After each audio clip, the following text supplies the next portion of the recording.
Woman calls cops on little girl selling water but didn't expect this to happen. Nearly all of us smile when we spot a kid's lemonade stand on the side of the road. We're happy to shell out a few quarters to get a cold drink and see a big grin spread across the seller's face. But for each bunch of pleasant customers, unfortunately, there's one bad lemon in the bunch. At not even 10 years of age, this California girl set up a small business to help her neighbors cool off. Her entrepreneurial efforts took a big hit, however, when a stranger approached with a threat that put her entire future, not just her business venture, in jeopardy. Jordan Rogers was a San Francisco kid with big dreams. Unlike other 8-year-olds, she was always setting different plans into motion. As she would soon learn, unfortunately, some people felt threatened by her precociousness. In June of 2018, a heat wave blasted the entire Bay Area. Residents had to do whatever they could to stay cool. Even a momentary splash of water could provide a lot of relief. Jordan could have stayed cool inside all day, but she saw an opportunity. With so many dehydrated people walking by her apartment building, she knew she could make a killing selling ice-cold beverages. The money would go to a worthy cause, too. That summer, Jordan wanted nothing more than to go to Disneyland. Though her mom wasn't sure they could afford it, Jordan understood that she could pay her own way if everything went according to plan, that is. After making a quick supply run, the budding entrepreneur set up a water stand outside her building. Jordan's little brother also joined her for moral support than anything else. It was impressive that Jordan took initiative all on her own. Erin, her mother, stood nearby to make sure everything was under control, but she didn't want to micromanage her daughter's project. The first couple of hours exceeded Jordan's wildest expectations. With a steady flow of pedestrians making their way to the nearby San Francisco Giants game, Jordan had plenty of customers. The second she shouted, "Water!" a stack of bills came her way.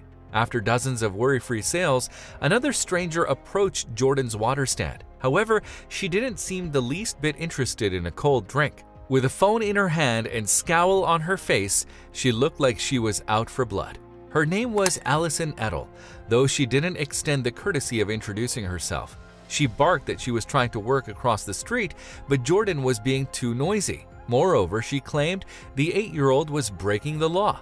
Allegedly, the little girl was selling water without a permit. Jordan didn't know quite how to respond, but she didn't pack up and leave either. Allison, getting further out of control, whipped out her cell phone and dialed 911. Seeing this woman threaten and intimidate her daughter over permits, Erin's first instinct was to attack her. She knew that would only justify her tirade.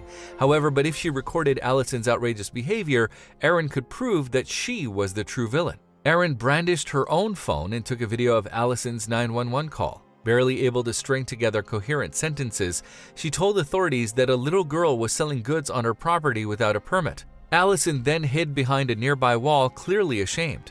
At last, Allison scurried off. Erin saw her daughter was really upset by the encounter, so she went out for justice. She posted the video online, hoping to shame Allison into an apology, nicknaming her Permit Patty. It went viral almost instantly. Internet users compared this incident to an Oakland controversy earlier that summer. Another middle-aged white woman dubbed Barbecue Becky called the police on a black family for having a cookout in the park. Many thought Jordan's case was even worse. As people all over the world denounced Permit Patty, Allison stepped forward to explain herself. She did apologize to Jordan and her family on the Today Show while making one bold claim. Apparently, she only pretended to call the cops to persuade the girl to move. However, police records caught Allison in a big fat lie. They revealed they had the full transcript of her 911 conversation, proving she really had overreacted. Days later, even stranger details about Allison emerged. Allison Edel was the CEO of a company called Treatwell Health. They specialized in pain-relieving products containing marijuana extract. Despite a fair amount of publicity, Allison and her colleagues operated in a legally gray area themselves. Not only were they working around the constantly evolving U.S. drug laws, but they also made some dangerous proposals. Most controversially, Allison advocated the use of marijuana products on dogs with almost no scientific basis to back her up. Allison resigned and vanished into the ether, but Jordan was still shaken up by that day. Luckily, a bunch of her neighbors came together to cheer her up. They helped Jordan set up a huge concession stand with all the proceeds going toward her education. But there was one more surprise in store for Jordan. One anonymous donor gifted her tickets to Disneyland. With her summer dream in place and funds for the future secure, Jordan's summer was back on track. Best of all, Jordan learned that most people out there really appreciate you making a difference, even if you're just a kid. 7-year-old Addie Bryan would certainly agree with that fact as well.